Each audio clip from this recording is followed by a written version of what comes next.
My name is Morella. I've been married to Warren for 38 years. And on the day of our wedding anniversary, the same day I once called the happiest of my life, my husband looked me in the eye and said, "What's so special about today?" I smiled, quietly, almost politely. Then I walked upstairs, opened my laptop, and canceled the scheduled wire transfer of $1 million I had arranged as a surprise gift for him. He never knew. I had spent almost 8 months working behind the scenes to secure that gift. A once-in-a-lifetime private sculpture Warren had adored for years. I tracked it down, negotiated the price quietly, and paid the deposit using money from my mother's inheritance, something I never touched. It wasn't just a gift. It was a symbol, a thank you, a celebration, and maybe, if I'm honest, a hope. A hope that even after all the distance and silence between us, this gesture would pull us back. But when he forgot, when he genuinely forgot, not just the dinner, not just the card, but the meaning of the day itself, I realized something else. This story wasn't about a sculpture. It wasn't even about a forgotten anniversary. It was about me. It was about the kind of love we hold on to, even when it's not holding us back. That morning, I woke up before him. The sunlight had just started to creep through the blinds, casting soft gold lines across the floor of our bedroom. I remember lying there beside him, watching the way his chest rose and fell, the gentle rhythm of a man completely unaware of what the day meant. He didn't stir when I got up, didn't turn over when I made coffee, didn't notice the fresh flowers I'd arranged in the vase by the kitchen counter. Tulips, his mother's favorite, which I'd included for nostalgia. At 9:47 a.m., he came down the stairs, scratching the back of his head, yawning, wearing that old gray hoodie he always forgets to throw away. I watched him grab a banana from the bowl, take a bite, and scroll through his phone. Not even a glance. I said nothing. I just placed a small white envelope on the table. No writing, no decoration, just one clean fold. He looked at it and said, "What's this?" I said, "It's for later." He shrugged, tossed the peel in the bin, and said, "What's so special about today, anyway?" I didn't cry. I didn't scream. I didn't tell him that inside that envelope was the certificate of transfer for the $1 million sculpture he once called a dream beyond reach. I just picked up the envelope and walked back upstairs.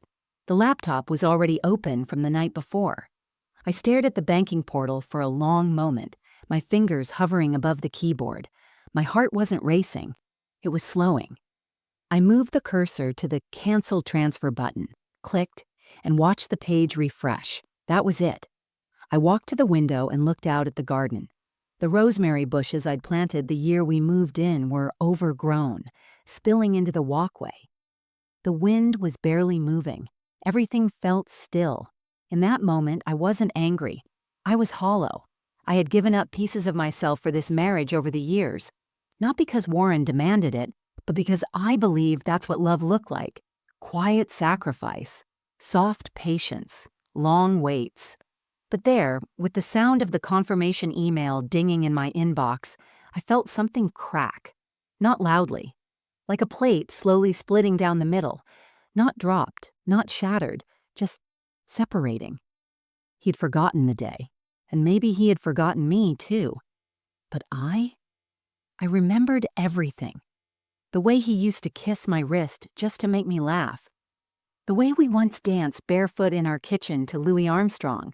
The way he held my hand during chemo like he was holding on to life itself. And now, this was who we had become? Before we start, let us know in the comments where you're watching from. Don't forget to like, share, and subscribe for more powerful stories. You might be wondering why I didn't say anything to him, why I didn't demand an apology or throw the envelope in his face. But I've learned something after nearly 4 decades with someone. The loudest power is silence. Not passive silence, active silence.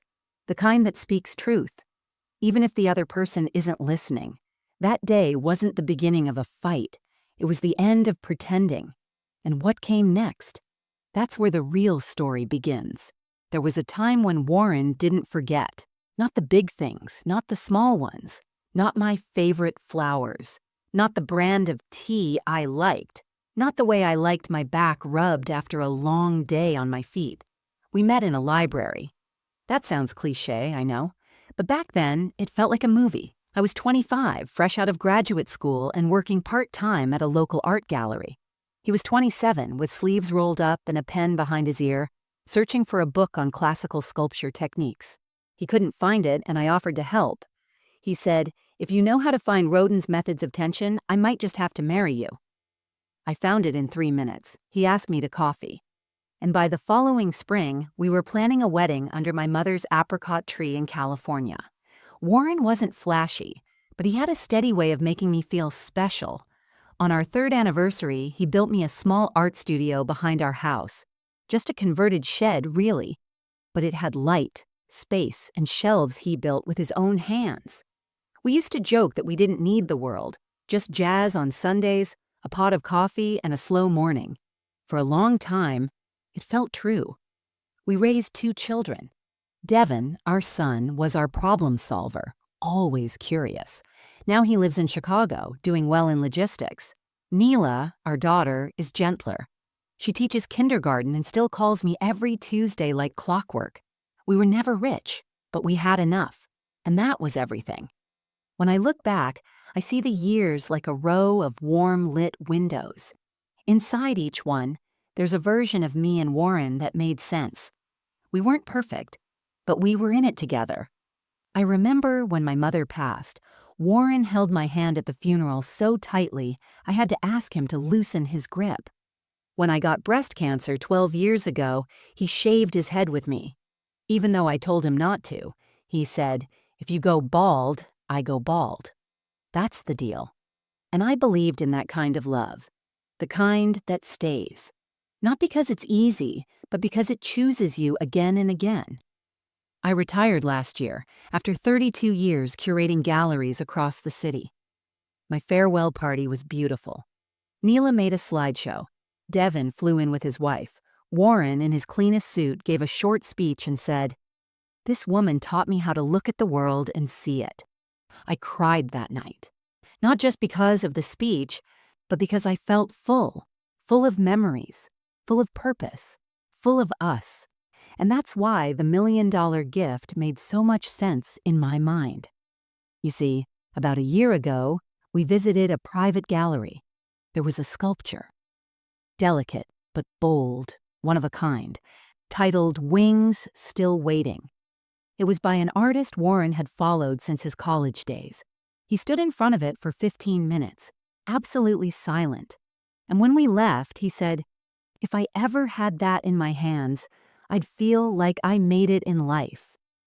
I tucked that moment away. Then, 3 months later, I got a letter from my late mother's estate lawyer. Turns out she had liquidated some of her hidden investments years before her death and left me a significant amount, a quiet fortune. Money she wanted me to use with meaning, as she wrote. And the first thing I thought of? That sculpture, that man, that look on his face. It wasn't just about art, it was about love, about giving him back a piece of something he'd once given me. So I tracked down the owner, made the calls, arranged the purchase. I planned to reveal it on our anniversary. I even had the gallery director prepare a private viewing room with candles and champagne where the sculpture would be unveiled. He'd walk in, see it under the spotlight, and I'd hand him the certificate. And maybe he'd cry or laugh or hold me and remember who we were. I imagined that moment over and over. Because back then, I believed that love could still reach him. That somewhere, beneath the dull routine, the grumpy silences, the missed dinners, the man I married was still there. I didn't notice the erosion yet. I didn't hear the floorboards creaking beneath us. I only saw the photo frames on the wall, the dinners we still shared, the rhythm of brushing our teeth side by side in the morning. It felt normal, familiar, safe. But sometimes, what feels safe is just what you've grown used to. And I didn't know then that the version of Warren who once danced with me barefoot in our kitchen, had already started to fade. All I knew was that I still loved him enough to give him something priceless. All I knew was that I wanted our story to feel whole again. I just didn't realize I was the only one writing it anymore. The first real crack didn't come with shouting. It came in a joke, a careless one. 3 months before our anniversary, we were at a dinner hosted by Warren's colleague, Everett, who had just retired from aviation law. We were seated around a long wooden table with soft jazz playing in the background, the kind of evening where the wine flows just enough to loosen words. Someone mentioned anniversaries. Everett and his wife were celebrating 35 years that week, and everyone clinked glasses. I smiled, turned to Warren, and gently nudged his elbow. "Ours is coming up too," I whispered. I even laughed lightly, just enough to remind him without embarrassing him. But Warren didn't return the smile. He raised his glass, sipped, and said, "Yeah, Morella always remembers that stuff. She's sentimental like that." Then he chuckled and added, "Anniversaries are just Hallmark nonsense. Anyway, right?" The table laughed politely, but something inside me shrank, not because of the words alone, but because he didn't look at me when he said them. He didn't say it to me. He said it about me, like I wasn't sitting right there. I didn't say anything, just folded my napkin in my lap and looked down at my plate. The chicken was cold. My appetite was gone. Later that night in the car, I thought he might say something. Maybe apologize. Maybe joke it off. He didn't. Instead, as he drove, he said, "You know, Everett's wife has had a lot of work done. You can tell. Around the mouth." I stared out the window, unsure what hurt more, the comment at dinner or the fact that it wasn't even on his radar. That night, I stayed up reading in the guest room, just for space, just for breath. Warren didn't come looking. After that, little things began to feel different, subtle, but sharp. He started to forget conversations. I'd mention we were seeing Neela on Sunday, and he'd say, "You never told me that." I had, twice. He stopped asking if I needed help with anything, groceries, errands, even simple things like lifting boxes into the attic. I chalked it up to aging, to stress, to distraction. But the truth is, I was starting to feel invisible in my own home, like a piece of furniture he passed daily, useful, but never really seen. One morning, I walked into the kitchen to find him on the phone with a colleague. I heard him laugh and say, "I live with this woman who keeps too many cookbooks, and we only rotate through 3 meals a week." He was talking about me. It wasn't cruel, it wasn't loud, but it felt like paper cuts, one after another, so small you could pretend they didn't hurt, until you looked down and saw you were bleeding. I began to second-guess myself. Maybe I was too sensitive. Maybe I was overthinking things. After all, we were older now. People change. But then came the birthday, my 63rd birthday, just 6 weeks before our anniversary. Warren didn't plan anything. No card, no gift, not even a dinner. He sent me a text from work that said, "Happy birthday. Hope it's a good one. W. That was it. I sat on the porch that afternoon holding my phone, waiting. Maybe he was planning a surprise. Maybe he had left something in the car. Nothing came. Later that evening, Neela stopped by with flowers and cupcakes. She asked where Dad was. I told her he was still working. She looked at me for a long moment. Then, in that gentle voice of hers, she said, "Mom, are you okay?" I nodded, smiled, lied. That night, I opened my closet and pulled out the dress I had planned to wear for our anniversary dinner. A soft navy silk, elegant, quiet, just like the gallery where the sculpture would be waiting. I stared at it for a long time, then hung it back. The truth was starting to settle in. Warren wasn't just forgetting things. He was forgetting me. Still, I tried to give him grace. People drift. Life gets noisy. I told myself this was a phase. A cloud, not the sky. I convinced myself it was up to me to bring him back, to remind him, to carry both of us until he remembered how to hold me again. So I kept planning the gift, kept visualizing his face when he'd see it, kept pretending that small cracks didn't matter if the foundation was still standing. But the truth? The cracks were the foundation. I just hadn't admitted it yet. Some things don't break all at once. They thin. They wear. They erode like stone against water, slowly, without permission, and without anyone noticing until you do. And that's exactly what happened between me and Warren. It wasn't a single fight or betrayal. It was little things. Things so ordinary they felt harmless, but they weren't. I used to love cooking for Warren, not because I had to, but because I knew what he liked. Chicken piccata with lemon zest, roasted red pepper soup with crusty bread, oatmeal cookies with a pinch of sea salt. He used to sit at the kitchen table while I cooked, reading the paper out loud, chuckling to himself. Now, he came home late, ate standing up, sometimes just microwaved something and ate in front of the TV. The table we'd once lit candles on became a storage surface. Bills, keys, coupons. He stopped noticing the flavors, stopped commenting on how I plated the food, stopped saying, "This is perfect, Mar." One night, I served him mushroom risotto, his favorite. He took 2 bites and said, "I thought we had leftover chili." That was it. He didn't touch the rest. I stared at his half-empty plate long after he went upstairs. I cleared the dishes without a sound. Not because I was angry, because I was invisible, even to myself. The mornings changed too. He used to ask, "How did you sleep?" Now he scrolled his phone, his glasses perched low, eyes barely blinking as he read the market news. He wouldn't even glance up when I walked in. Sometimes I'd stand by the sink just to see if he'd noticed my new sweater or that I'd done something different with my hair. I stopped expecting it. Once I dyed my hair darker. The change was obvious. Even my neighbor Loretta gasped when she saw me. Warren said nothing. 2 days later, he asked if I'd bought a new shampoo. That was the closest he got. And then there was the bed. We always went to bed together, even when we were tired, even when we argued. Now he stayed up late in his office, headphones on, laughing at something on his laptop. I'd lie on my side of the bed, the silence louder than any argument. One night I waited, just to see. He came in at 2:14 a.m., thinking I was asleep. I wasn't.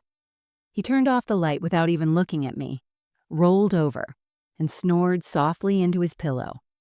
I stared at the ceiling, my chest heavy. Not from sadness, from the realization that I was mourning someone who was still alive, still breathing next to me, but no longer with me. One Sunday morning, I asked if he wanted to go to the farmer's market. We used to go every week, hold hands, sample peaches, argue about who got to choose the cheese. He said, "I think I'll stay in today. You go ahead." Just like that. No reason, no interest. When I came back, bags full of ripe tomatoes and lavender soap, he didn't even ask what I'd bought. Didn't look up from his tablet. We had become 2 people coexisting, sharing a roof, not a life. I started keeping small things from him, not secrets, just pieces of myself. When I found an old photo of us from our first trip to New York, I didn't show him. When Neela sent a funny video of her students dancing, I laughed alone. He didn't ask about my day, so I stopped offering it. He once told a dinner guest I was retired and loving it, as if my entire career in the art world had been erased. I sat there and smiled, told myself, don't make it awkward. But inside, I was disappearing. Even my grief became private. I cried less, and not because I hurt less, but because I knew no one would ask why. I started writing again, journaling, pouring everything I couldn't say onto paper, in blue ink late at night while the house slept. I wrote about the distance, the emptiness, the sound of a man's voice filling a room, without ever reaching your heart. I wrote about the way a woman begins to doubt her worth when the person she gave everything to no longer looks her in the eyes. One afternoon, I called Devin. We spoke for 30 minutes, mostly small talk. Then he asked, "Is Dad around?" I paused, said, "He's in the garage fixing something." That was a lie. Warren was upstairs on a video call laughing at something I couldn't hear. Devin said, "Tell him I said hi." I didn't. It's strange, isn't it? How someone can be in every room yet never present. How they can sit across from you at dinner and still not see the way your shoulders fold forward, the way your voice gets smaller. I wasn't screaming for attention. I wasn't slamming doors. I was quietly fading. And what terrified me most wasn't losing Warren. It was losing the version of me who used to feel full in his presence. The version who felt seen. Because once you start to disappear from someone else's world, you begin to question if you even exist in your own. It happened in the garden, not at some grand event, not in front of a crowd, just in the backyard, with the hydrangeas blooming behind me and a pitcher of lemonade sweating on the patio table. Neela had come over for lunch. She brought a spinach quiche and a card that said, "To the woman who taught me grace." It was a quiet, breezy day. We talked about her students, about Devin's recent move, about how the tomatoes were finally ripening on the vine, and then Warren came outside. He was on the phone, his voice loud, his tone animated. Something about a contractor quote or a stock portfolio, I wasn't sure. He gave us a quick nod, then turned his back and kept talking. Neela frowned. He didn't even say hi. I smiled, trying to soften the moment. He's probably distracted.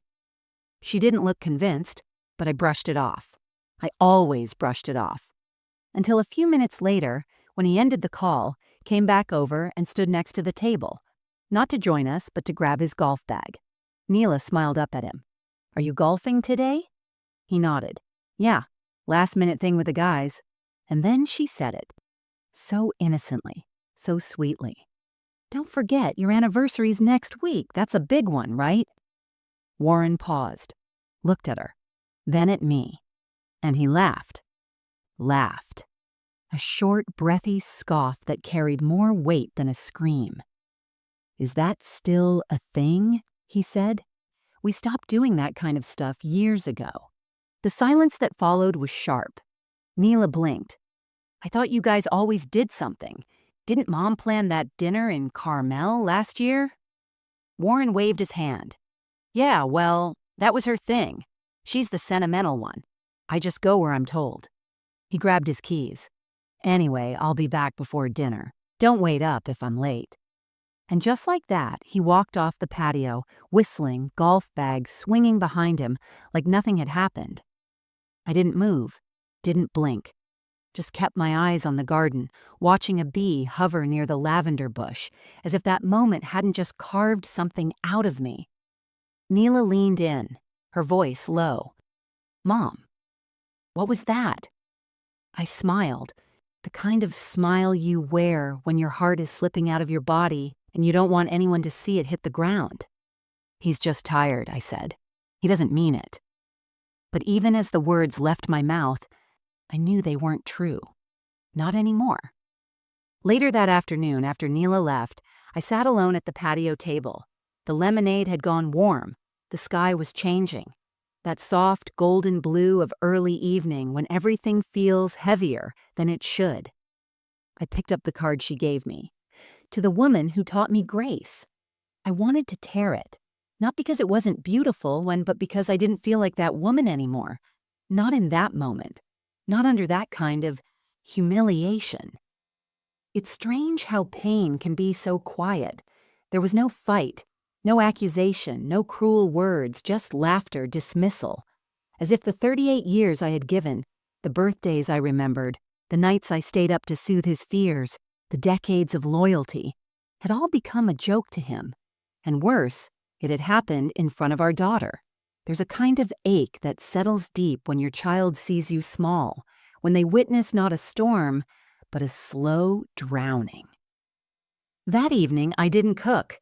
I made toast, a small plate of sliced apples, a cup of tea I didn't finish. Warren came home around 9. Didn't ask if I'd eaten. Just dropped his shoes by the door, muttered something about traffic, and went upstairs. He didn't mention the anniversary. Didn't acknowledge Neela's comment. Didn't notice that I hadn't said a word since he walked in. And I didn't push. I just sat there, my plate half full, my chest completely empty. In that silence, a thought came. Not loud, not angry, just steady. I will never forget this moment. Not because it was loud or violent, but because it was soft and final. The kind of moment that doesn't need to break anything, because it ends something. I went to bed early that night, closed the door gently, didn't wait for him, didn't care if he came in or not. Instead, I stared at the ceiling, the sound of the fan whirring above me, and whispered something I hadn't said in years. You don't see me anymore. Not to him, to myself. Because before you can leave someone emotionally, you have to admit that you've already been left. 2 days before our anniversary, Warren packed his suitcase. We weren't going anywhere, at least not together. He had been invited to a golf retreat by one of his college friends. 3 nights, 2 rounds a day, plus a whiskey tasting. It's a rare thing, he said while zipping his bag. I didn't want to say no. We haven't seen each other in decades. He didn't ask if I wanted to come. Didn't ask what I was planning that weekend. Didn't even mention the word anniversary. I stood at the door of our bedroom watching him fold his shirts, tuck in his shaving kit, check his charger. I wanted to ask, do you even know what day it is? But I didn't. Not because I was afraid of the answer, because I already knew it. This wasn't forgetfulness anymore. This was choice. This was silence that had grown roots. He glanced over at me and said, "You okay? You look tired." "I'm fine," I answered. He nodded, kissed me lightly on the cheek, like you might greet a neighbor, and walked downstairs. I listened to the front door shut. He didn't say, "I'll miss you." Didn't say, "Call me if you need anything." Didn't even say goodbye, just gone. That night, I sat on the floor of my art studio with a glass of wine and a blanket around my shoulders. The room smelled faintly of old paint and lemon wood polish. The walls still held pieces of who I used to be. Sketches from my 20s, unfinished canvases, color studies from gallery exhibitions I once curated with joy. Now I couldn't even look at them. My phone buzzed. A text from Neela. "You and Dad doing anything special this weekend?"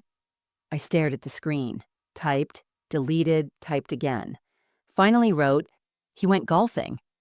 I'm just relaxing." She responded with a heart emoji and a flower. I didn't reply. I had imagined this weekend so differently.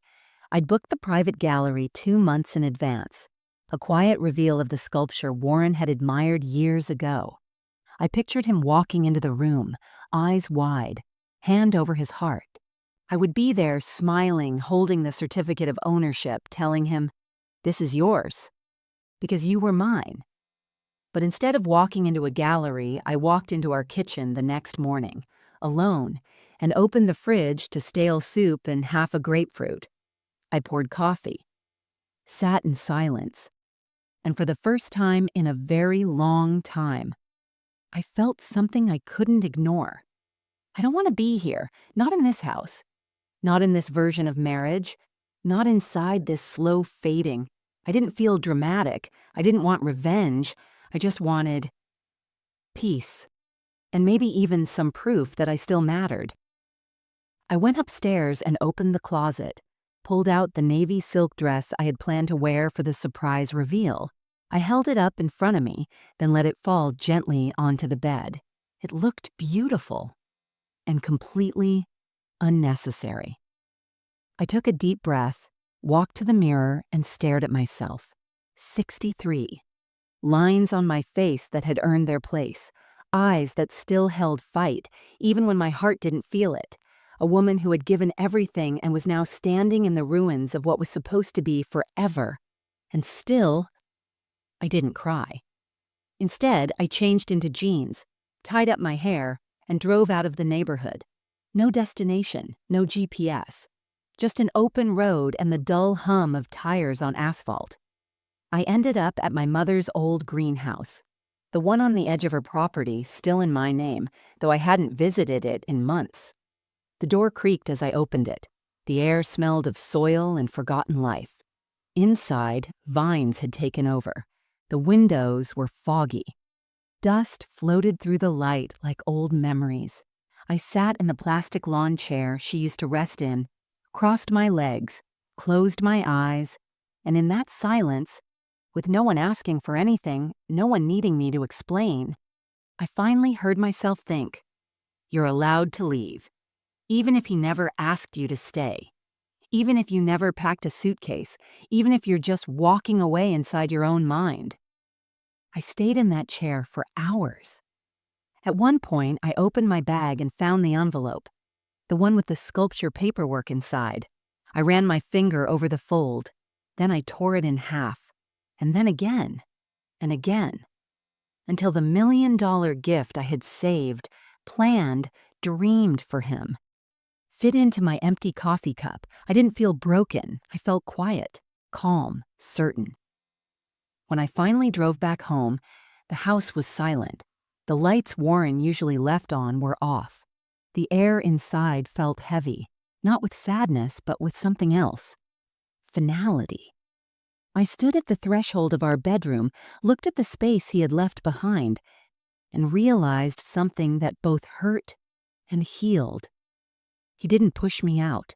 He just stopped inviting me in. And I had finally stopped waiting to be noticed. I hit bottom on our anniversary, not because something happened, but because nothing did. No card, no call, no message, no trace that this day had ever meant anything to him. Not even an accidental acknowledgement. It was just a Tuesday. And I was just a woman sitting at a kitchen table that still had 2 chairs, but only one heart. I woke early that morning. The sky outside was pale and empty. No sun, just clouds smearing the horizon like someone had forgotten to finish painting it. The silence in the house felt heavier than usual. Even the floorboards didn't creak. I made a pot of tea, not coffee. Tea reminded me of my mother. Something about the steeping, the patience it requires, felt appropriate for a day like this. I didn't bother with breakfast. Instead, I wrapped a shawl around my shoulders and walked out to the backyard barefoot. The grass was cold, damp from a storm that had passed the night before. Each blade of grass clung to my skin like it didn't want to let go. I walked to the edge of the garden and stared at the hydrangeas I'd planted 2 years ago. The ones Warren never noticed, even when they bloomed wild and full. They were wilting now. I spent most of the day cleaning, not out of routine, not to pass time, but because I didn't know what else to do with the ache. I scrubbed the kitchen sink until my hands were red, dusted shelves I never looked at, even wiped the baseboards in the hallway. I wanted to erase every trace of the woman who had once hoped, the woman who used to believe that anniversaries mattered because they meant something. But the dust came back. The ache stayed. Around 4 in the afternoon, I found myself in the attic. I wasn't sure why I went there. I think I just wanted to remember who I used to be before I forgot myself trying to hold someone else's love together. There, buried under a tarp in an old suitcase, was a box labeled Caramel. Inside were old photos from the anniversary trip I had planned the year before. Snapshots of wine tastings, ocean views, Warren laughing in the sun. I held one picture in my hands, me and him standing on a cliff, arms around each other, smiling like we had forever in front of us. I didn't cry, not at first, but as I stared at our faces, at the version of us that used to feel so real, the tears began to slide down, soft and slow, like they'd been waiting for permission. I didn't wipe them. I just sat there, in the attic, among the dust and silence and 1,000 forgotten memories. When the light outside began to dim, I finally stood. My knees ached. My shoulders were sore. I walked downstairs, still holding the photo, and placed it face down on the kitchen table. Then I went to my mother's greenhouse again. The place was still overgrown, but this time I brought a broom. I swept the dirt-stained floor slowly, carefully, like I was brushing away pieces of myself. Then I sat back in the plastic chair, in the same one from 2 days ago, and just stared. Not at the plants, not at the clutter, at the air, at the space. I realized I wasn't waiting for him to call anymore. That part of me, the part that clung to the idea that Warren would suddenly remember, that he'd show up, flowers in hand, saying he'd made a terrible mistake, That part had finally gone silent. I didn't feel free. I didn't feel strong. I felt gone. Not dead, not numb, just no longer tethered to the version of love I had spent decades watering, pruning, preserving. It was like realizing you've been standing in the rain with an umbrella that has holes, and you've been calling it shelter. It got colder as the sun went down. I pulled the shawl tighter and closed my eyes, and for the first time I said it out loud. Not a whisper, not a wish, but a statement. He doesn't love me the way I need to be loved anymore. And somehow, that truth didn't break me. It emptied me. And once I was empty, I could finally begin. I didn't go back to the house that night. I stayed in the greenhouse, slept on the floor with my shawl under my head and the smell of soil all around me. It wasn't comfortable, but it was mine. And after all those years of being unseen in my own home, in my own body, this dirt-covered little space felt more honest than the house with framed wedding photos and unread anniversary cards. I woke up sore, tired, and covered in dust. But I also woke up with one crystal-clear thought. I've already left him. I just haven't moved yet. And that quiet knowing was the beginning of everything. The next morning, I returned home from the greenhouse before sunrise. My back hurt. My mouth was dry. My eyes felt like they hadn't fully opened in years. But something had shifted in me. I wasn't angry. I wasn't waiting anymore. I was simply done pretending I didn't notice what I'd been living through. The silence between us wasn't a phase.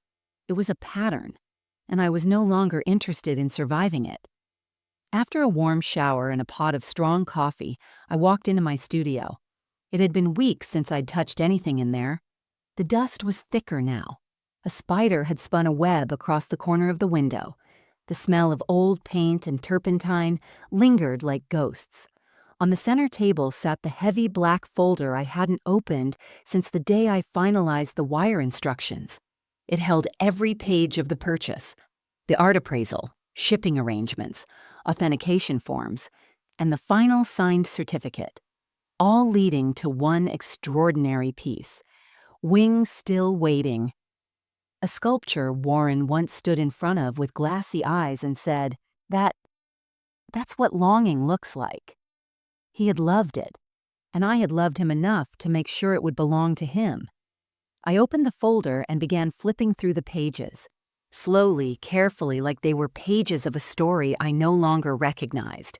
Each document had my name. Each signature was mine. Each dollar had come from my inheritance. My mother had left me this money with one line in her will: use it on something that matters to you, not something that pleases others. At the time, I thought Warren was what mattered most. That love was proven through sacrifice. That devotion meant giving without expectation. But now, sitting in that room with the morning light casting shadows across the paperwork, I realized something I had never allowed myself to admit.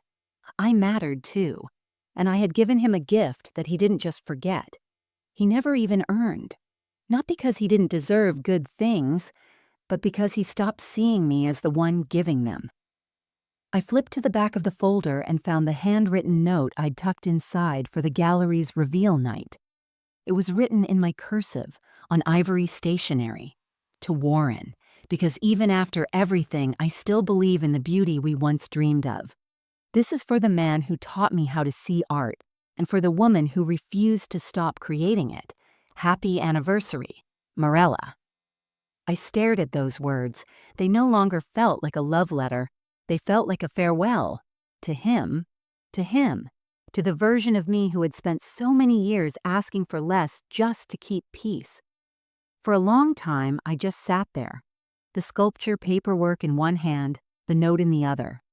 And slowly, something inside me began to reassemble. Not in anger, not in bitterness, but in clarity. I realized the sculpture didn't need to go to Warren. It didn't even need to go to us. It needed to go to someone who understood the weight of wings that had waited too long, and that someone was me. I reached for my phone and called the gallery director, Monica James, a kind woman I'd worked with on several shows during my curating days. We hadn't spoken since my retirement. She picked up on the second ring. "Morella?" "Hi, Monica," I said. "Do you still have the piece? Wings still waiting?" There was a pause.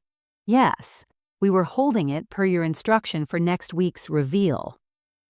I exhaled. "I'd like to change the recipient's name on the donation paperwork, effective immediately." "To whom?" she asked. "To the City Museum. On behalf of my mother's estate and myself. I'll be donating it under my name." Another pause. Then her voice softened.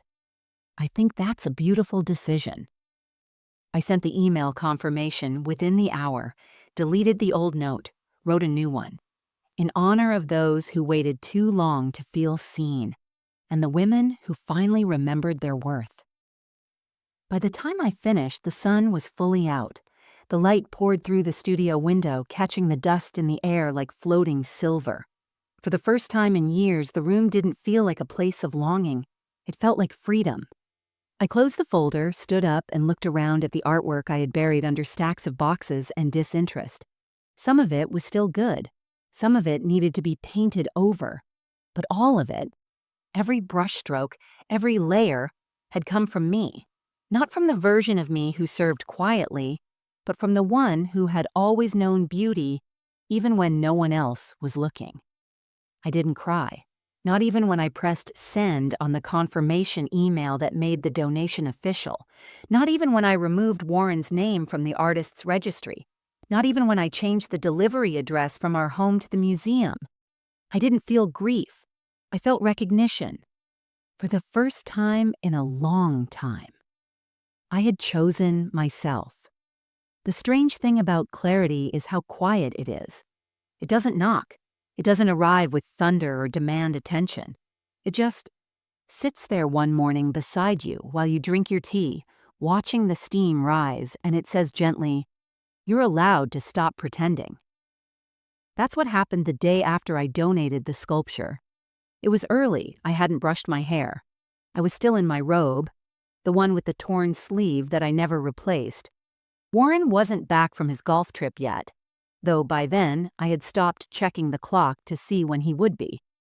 I stood in the kitchen holding my mug like it weighed more than it did, and suddenly I just knew. Not everything. Not what the next year would look like. But this. I wasn't going to wait for Warren to become someone who noticed me again, because I had finally started noticing myself. The first thing I did that day was open the piano. It had been covered with a heavy sheet since the year my mother passed. She used to play it every Sunday when she visited. I used to sit beside her, humming, pretending not to cry when her fingers slipped on certain notes. I removed the sheet carefully. The keys were dusty, but they still pressed down the same way. I didn't play a song. Not yet. I just touched the keys, one by one, like introducing myself to something I'd buried alive. That's how it began. In the following days, I made no announcements, no big speeches, no ultimatums. I just started reclaiming space. I cleaned out the studio, not to make it pretty, but to make it usable again. I rolled out the canvas that had been sitting in the corner for years, not to finish it, just to touch it. Then I went online and enrolled in a watercolor class. It met every Saturday morning at the community center 5 blocks away. It cost $75. Warren didn't notice the transaction. He didn't ask, and I didn't offer. The same week, I made another small but powerful decision. I visited our bank. Not to close accounts, not to transfer anything out of spite, just to quietly open one in my own name. It had been over 30 years since I'd signed anything financial without Warren beside me. The bank teller was kind. She didn't ask questions. She just smiled and handed me the pen. I signed. Morella Jameson. First account opened solo since 1984. I went home that evening and made a deposit from my mother's estate. Not much, but enough to say, "This is mine." And that felt like air in my lungs for the first time in years. Warren returned from his trip that Friday night. I didn't ask how it went. He didn't offer. He left his suitcase in the hallway, took a beer from the fridge, and said, "Any plans for the weekend?" I replied calmly, "I have a painting class in the morning." He raised his eyebrows. "Since when do you take painting classes?" I smiled. "Since I remembered I like painting." He paused, said nothing, went upstairs, and I didn't follow him. That weekend, I sat in a room with 12 strangers and painted a bowl of fruit. It wasn't brilliant. It wasn't even good. But it was mine. My colors, my brush strokes, my choice to be there. We laughed about spilled paint and wrong shading. We drank lukewarm coffee and complimented each other's messy work.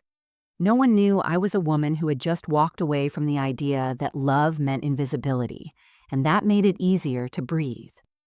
By the next week, I started waking up earlier, not to make Warren's breakfast, but to take walks. Just 20 minutes, just around the block. There was a neighbor with a golden retriever named Milo who wagged his tail every time he saw me. That dog gave me more warmth than I'd felt at home in years. One morning, I saw an elderly couple sitting on their porch holding hands. I didn't envy them. For the first time, I simply observed them without comparing. I wasn't grieving their connection. I was beginning to build mine, with myself. I still cooked dinner sometimes, still folded laundry, still said goodnight to Warren when he walked past me with his phone in hand, but now, I was no longer waiting for him to look back, because I had finally turned toward myself. One night, I found an old photo of me from before marriage. I was standing on a beach in Santa Cruz, wind blowing my scarf, eyes squinting at the sun. I had forgotten she existed, that version of me. But she was still there, not lost, just waiting. And now? I was going to find her again. There was no dramatic moment, no slammed doors, no shouted, "I'm done," no suitcase by the front door. There was just silence. And within it, something that hadn't lived in me for a long time. Resolve. The thing about leaving, emotionally, spiritually, or physically, is that it rarely begins with a bang. It begins with choices. Small, quiet, deliberate ones. Choices that don't ask permission. Choices that say, "I belong to me now," and I began making them. It started with space. Literal space. One morning, I cleared out the guest room closet. Warren had been using it to store old tennis gear and broken electronics he said he'd fix one day. He hadn't touched any of it in years. I bagged what was junk, boxed what was usable, and donated it all. Then I moved in 2 drawers of my own. Journals, scarves, the small lavender box my mother had left me with photos from her youth. I didn't explain, Warren didn't ask, and I didn't offer answers. Because this space, this was mine. Next, I called a lawyer. Not for divorce, not yet, just for knowledge. Her name was Elena Graves. Kind eyes, firm voice, didn't waste words. She reviewed the estate, the house deed, our shared finances, and said, "If you ever decide to leave, you'll be fine. Just don't wait until he decides for you." That line stuck with me. Not because I was ready to walk away, but because, for the first time, someone reminded me I had options. A week later, I updated my will, removed Warren as sole beneficiary, added Neela and Devin, assigned my sister, Francine, as medical proxy. It wasn't an act of revenge. It was housekeeping, emotional, financial, legal, things no one sees, but matter. Around that same time, I changed the passcode to my phone, not because I had secrets, but because I wanted the freedom of privacy. I began taking longer walks, not to clear my head, but to listen to it. And on one of those walks, I stumbled across a flyer for a local art show, looking for submissions. I pulled it down, brought it home, and placed it on my studio table. Warren saw it that night, raised an eyebrow. "You thinking of submitting something?" I looked up from my tea. Yes. He didn't say anything else, didn't mock me, didn't encourage me either. And honestly, that was fine, because I wasn't looking for approval anymore. I was building a life that didn't need an audience. The house changed too, not dramatically, but in small ways. I took down photos of us as a couple and replaced them with art. Some mine, some from female artists I admired. I moved his sports memorabilia from the living room into his office, not out of malice, just redirection. This home had become a museum of a marriage that only one of us still walked through. I was done curating that illusion. Now I was curating peace. I spent more time with Neela. We met for lunch, went thrifting for fabrics, and visited farmers markets. I didn't tell her everything, but I think she knew. One afternoon, she looked at me and said, "You're smiling more these days, Mom, but it's a different kind of smile." I asked her what she meant. She replied, "It doesn't look like you're trying anymore. It just looks like you." Even Devin called more often. He mentioned seeing a photo of my artwork on Neela's social media. "You're back in your element," he said. I told him, "I'm back in my own light." He went quiet for a second and said, "Good, you deserve that." No questions, no digging, just quiet knowing between mother and son. Warren still moved through the house as if nothing had changed. He watched sports, went golfing, paid bills, ate his dinner. And maybe he thought I was just keeping busy. Maybe he thought retirement was finally settling in.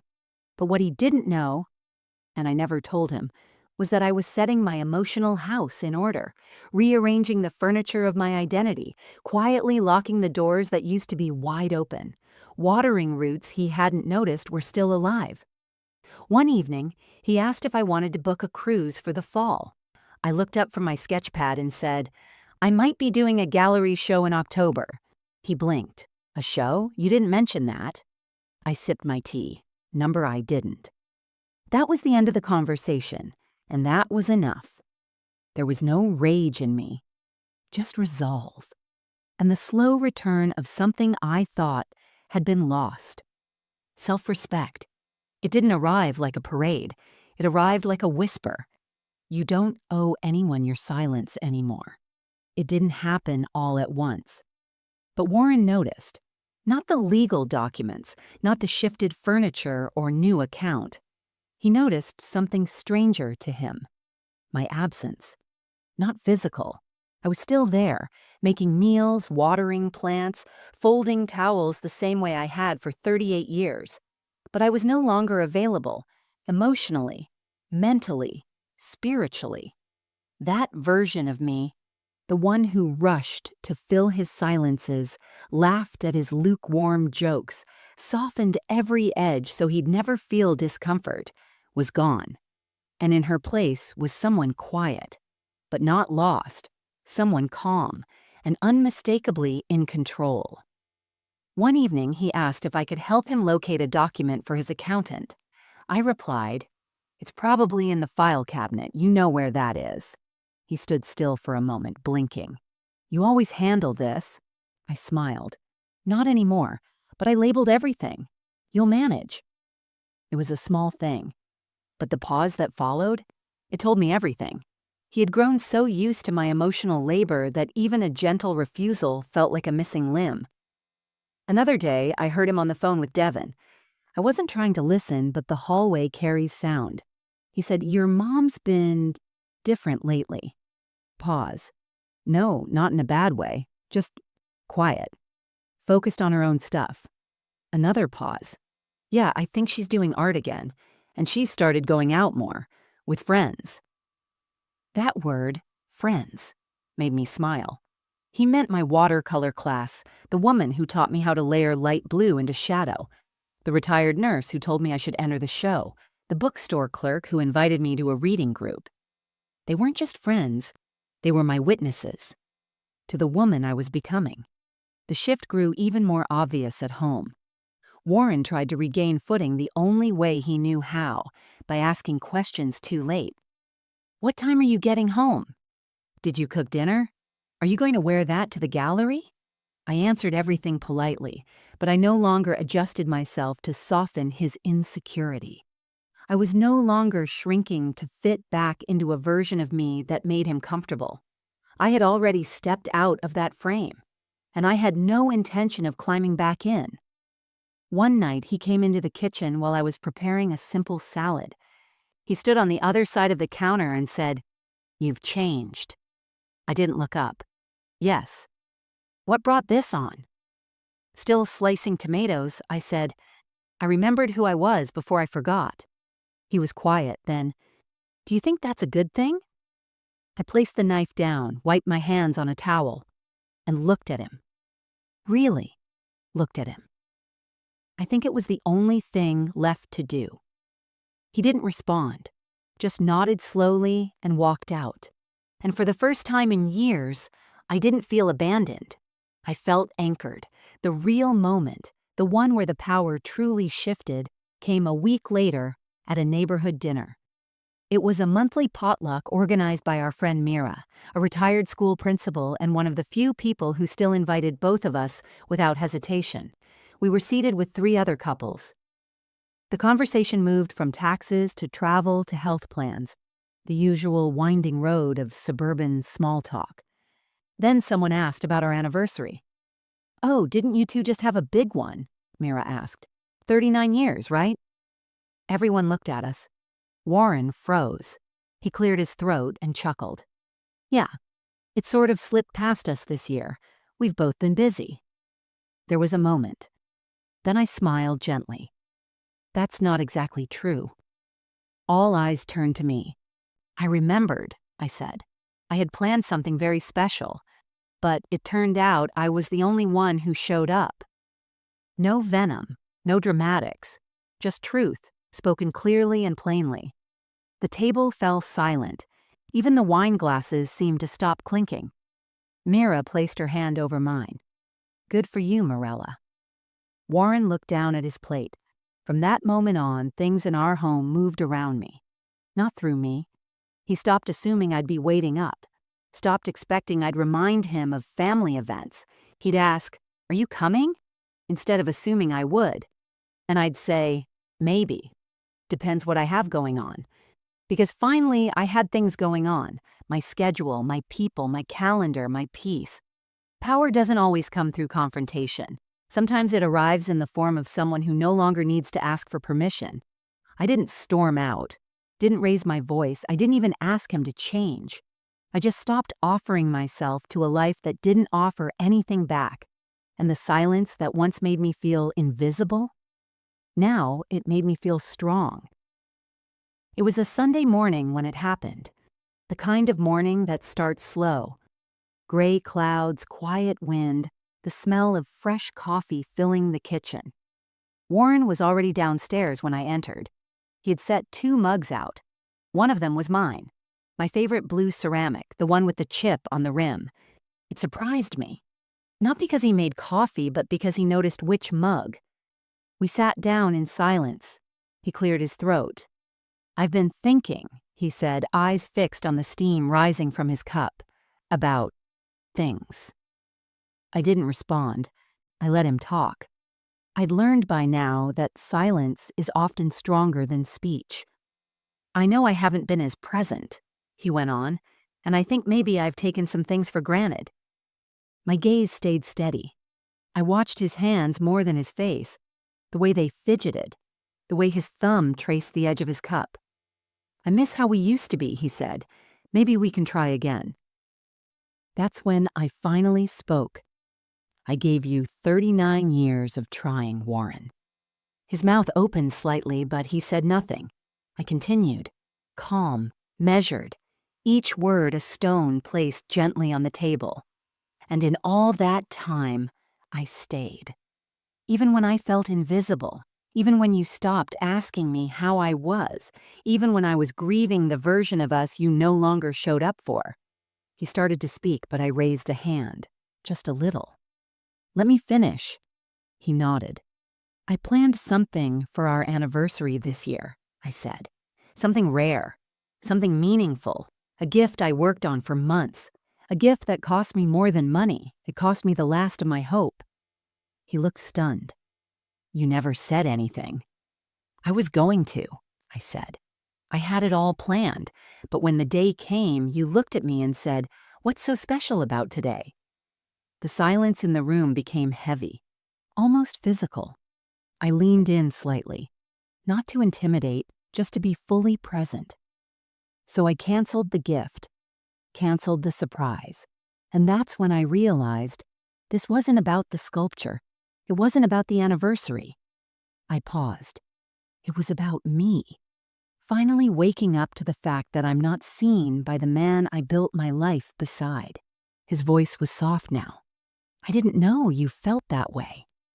I smiled, just barely. You didn't ask. He looked like he was waiting for something, for the old version of me to surface, the one who might soften, reach for his hand, give him a second chance wrapped in polite silence. But that woman was gone. I'm not angry, I said. I'm not here to punish you. I just wanted you to hear this from me, once. What happens now? He asked, barely above a whisper. I don't know, I said. I'm still figuring it out. But I do know this. Whatever comes next, I will not disappear in it. He stared at the table. I stood up and walked to the window. The sky was still gray, but there was a streak of light breaking through the clouds. He spoke again, this time with hesitation. Are we over? I turned to him. We're not a we right now, Warren. We're two people who've been living in the same house, telling themselves they still share a life. Then I walked to the studio and closed the door behind me. No slamming, no dramatic exit, just truth. And the beautiful thing about truth is that it doesn't need to be loud to change everything. Later that day, I opened the email from the gallery. Monica had sent over the final confirmation. Wings Still Waiting was officially part of the permanent museum collection, donated in my name, unveiled at the spring exhibition. I sent back a simple thank you. Then I sat by the window and watched the light fall on the piano keys. And for the first time in decades, I didn't feel like someone who was hoping to be loved. I felt like someone who had chosen herself. There are moments in life that don't explode. They arrive like still water, and in their calm, they redefine you. That morning was one of those moments. It wasn't a confrontation. It was a release. Not of marriage, not of memory, but of silence. 2 weeks after that quiet Sunday morning conversation, Warren received a formal invitation in the mail. He brought it into the kitchen and placed it on the table in front of me. Something from the City Museum? He asked, voice neutral. I didn't look up right away. I knew exactly what it was. When I finally met his eyes, I said, "Open it." He slid his finger under the gold-trimmed flap and pulled out the thick ivory card. He read it slowly, out loud. The City Museum invites you to the private unveiling of its most recent acquisition, Wings Still Waiting, a limited edition sculpture by renowned artist Daniel Korba, generously donated by Mrs. Morella Jameson. His voice caught at the last line. He read it again, quieter this time. Generously donated by Mrs. Morella Jameson. His hands tightened around the card. This is the same piece from the gallery, isn't it? I nodded. Yes. The one you were going to... His voice trailed off. Yes, I said again. There was a long, thick pause. The kind of silence that isn't empty. It's full of every missed chance, every silence, every moment he'd looked through me instead of at me. I don't understand, he finally said. You bought it? I did? For me. I was going to, I said, my voice calm. But the night before our anniversary, you looked at me and asked what was so special about the day. His jaw clenched. He sat down slowly as if the weight of the words physically pushed him into the chair. And instead, I continued, I gave it to someone who never forgot me. He looked confused. Who? I smiled. Myself. The day of the unveiling arrived on a brisk Thursday evening in April. I wore a pale blue dress, simple earrings, no makeup beyond lipstick. The kind of quiet confidence you earn, not apply. The gallery was softly lit, filled with a hum of conversation and champagne glasses clinking. The sculpture stood in the center of the main room, draped in a silk cloth, surrounded by small lights that made it seem to glow from beneath. Guests were gathered, museum board members, donors, art lovers, and off to the side, Warren stood alone. I hadn't invited him, but he came anyway.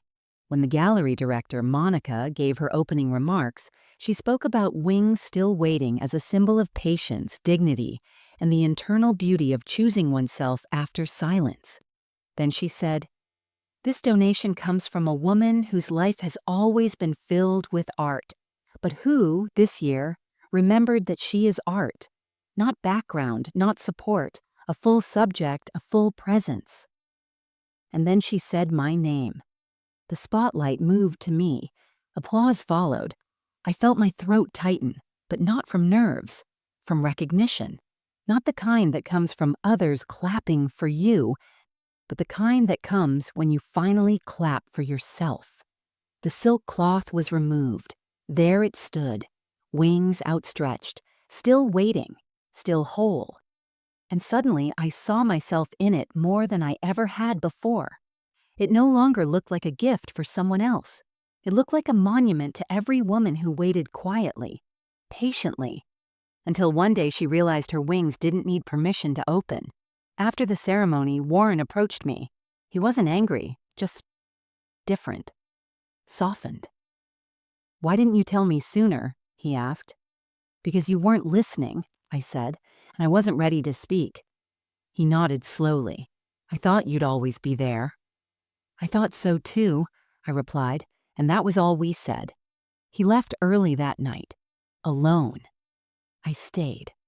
I walked through the gallery once more before leaving, paused in front of the sculpture, placed one hand on its base, whispered quietly. I waited for love to come back. But I found something better. Me. Poetic justice isn't always loud. Sometimes it's just showing up fully in your own skin while the people who once overlooked you finally see. Not because you forced them, but because you stopped shrinking. And when they do see you, truly see you, it's not a victory over them. It's a return to yourself. That night, I came home, took off my shoes, and poured myself a glass of wine. I didn't wait for anyone to join me. I didn't check my phone. I didn't wonder what would come next. Because I was no longer living in the next. I was living in the now, and for the first time in decades. That was enough. 3 days after the unveiling, Neela stopped by without calling. She walked into the kitchen holding a small bag of lemon scones from my favorite bakery, the one 2 towns over. No fanfare, no announcement, just her quiet way of saying, "I see you, Mom." I smiled as I opened the bag. "These used to be your grandmother's favorite." She nodded. "I know. That's why I got them." We sat by the window. The spring light filtered through the lace curtains, catching dust in the air like floating glitter. Neither of us rushed to speak. Finally, she said, "I saw the pictures." From the unveiling, I waited. "You look beautiful," she added. "Strong, like you didn't need anyone's approval to be exactly who you are." I placed my cup down and looked at her. "I don't. Not anymore." She exhaled slowly. "I'm glad." Then she reached into her coat pocket and pulled out a photo, one I hadn't seen in years. It was of the 3 of us, me, Warren, and Neela as a child, covered in sand on the beach. I was wearing a wide straw hat. Warren had his arms around me, and Neela was holding a half-melted ice cream cone with pride. "We used to be really happy," she said. I didn't look away from the photo. "We were." She looked up. "Do you miss him?" I paused. "Yes, but not the man he is now. I miss the one he used to be, the one who saw me, the one who held my hand without needing a reason." She nodded. "I think he misses you," she said carefully. I smiled gently. "Missing someone doesn't mean you get to keep them. It just means you notice their absence too late." She didn't push. Instead, she asked, "Do you think you'll leave?" "I don't know," I said honestly. "I don't feel trapped anymore. But I also don't feel obligated to stay out of habit." Neela looked relieved, like she'd been waiting years to hear me say those words. That night, after she left, I received a text from Devin. "Mom, I'm proud of you. Just thought you should know. One line. That's all. But it filled me more than any grand speech ever could. The next morning, Warren made his own quiet attempt. I was in the garden pruning the lavender bushes. He stepped out onto the porch, coffee in hand. He stood there for a long moment before speaking. "Do you want help?" I turned to him. "Not with this." He nodded. "Okay." He didn't walk away. Instead, he sat on the porch step and watched. After a few minutes, he spoke again. "I went to the museum yesterday." I kept pruning. "Oh?" They gave me a tour. I saw the sculpture again. Took my time with it. I waited. "It's beautiful," he said. "You were right to give it to someone who'd never forget." I stood up, wiped my hands on my apron, and met his eyes. "I didn't do it to make a point, Warren. I did it because it no longer made sense to keep giving you things when you didn't see the giver." He swallowed hard. "I know." He stood. "If I could go back—" "But you can't," I said gently, "and I'm not asking you to." His eyes softened. "Do you think we could rebuild something?" I looked at him for a long time, not with bitterness, not even sadness, just clarity. "We might, one day, but not as we were, because I've changed. I don't need fixing. I don't need promises. I need truth and space." He nodded. "I understand." And this time, I believed he meant it. But still, I didn't reach for his hand. I let him walk back inside alone, not out of punishment, but because I had finally learned the difference between connection and dependence. That evening, I sat at the piano and played one of my mother's favorite songs. My fingers stumbled, but I didn't care. The music filled the house, wrapped around the quiet, and replaced the kind of silence I used to fear. This was a new kind, one I had earned. A week later, I received a letter in the mail. No return address, just my name in handwriting I hadn't seen in years. It was from Francine, my sister. We hadn't spoken since our mother's funeral, not out of anger, when just distance and time. Inside was a note. "I saw the donation article. I've always admired you, Morella, even when you didn't see yourself. If you ever want to visit, the lake house is open. Just you. No expectations." I smiled, folded the letter, tucked it into the drawer with my paints. They were all returning now, not because I called them, but because I finally stopped calling myself small. And that change, it didn't bring a parade. It brought something better. Peace. It's strange how still life becomes when you finally stop waiting to be chosen. You start to hear things differently. Not the world, but yourself. It had been almost a month since the unveiling. The sculpture now stood permanently in the east wing of the City Museum, framed by soft lighting and velvet rope. Visitors came, paused, and took it in. But to me, it was no longer just art. It was a mirror, a quiet echo of a woman who had waited, held back, and then, one day, remembered her wings. That morning, I woke early. No alarm, just sunlight on my face and the familiar sound of birds outside the window. I didn't reach for my phone, didn't check messages, didn't wonder if Warren was awake. I just sat up, breathed, planted my feet on the floor, and whispered to no one in particular. This is mine. This morning, this quiet, this new chapter. In the kitchen, I made tea instead of coffee, tied my robe a little tighter, then walked barefoot out to the garden. The soil was still cool. Dew clung to the edges of the lavender and mint like tiny diamonds. I bent down and pulled a few weeds, gently, carefully, without rush. There was no one to impress, no one to prove anything to, just me and the small life I had begun to rebuild, one choice, one breath, one boundary at a time. Later that afternoon, I returned to the greenhouse. It had taken weeks of clearing and pruning and fixing, but now it felt like a sacred place again. The vines were trimmed. The glass was scrubbed. The sunlight came in, warm and direct, through every window. I brought in a chair, a notebook, a small speaker. Soft piano music played in the background while I opened my journal and started to write. Not a list, not a letter, just a few words that came naturally. She didn't leave because she hated him. She left because she loved herself enough to stop disappearing. I closed the notebook, sat back, and smiled. Warren still lived in the house. We spoke sometimes. There were no screaming matches, no ultimatums, but there were also no illusions. We were not what we were, and that was okay, because I had stopped waiting for someone else to return the love I had already started giving myself. One evening, I stood in front of the mirror, no makeup, hair loose, a soft worn sweater draped across my shoulders, and I whispered something I hadn't said in decades. Something my mother used to whisper to herself when she thought no one was listening. You're enough, just like this. Not because I'd done something big, but because I had survived the forgetting and remembered who I was. Life didn't explode after that. It unfolded, gently, honestly, and I let it. There's something powerful about the kind of justice that doesn't shout, the kind that lives in soft decisions, in quiet rooms, in hearts that no longer beg to be seen. I didn't get revenge. I got clarity, and clarity gave me the kind of peace no apology ever could. And that, I think, is the heart of this story. It's not about a forgotten anniversary. It's not even about the $1,000,000 gift.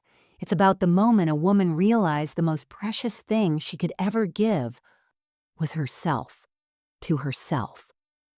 This wasn't just a story about a forgotten anniversary. It was about what happens when a woman stops waiting to be remembered and starts choosing to remember herself. If this story touched you, please give it a like, share your thoughts in the comments, and don't forget to subscribe to the channel for more real, powerful stories like this one.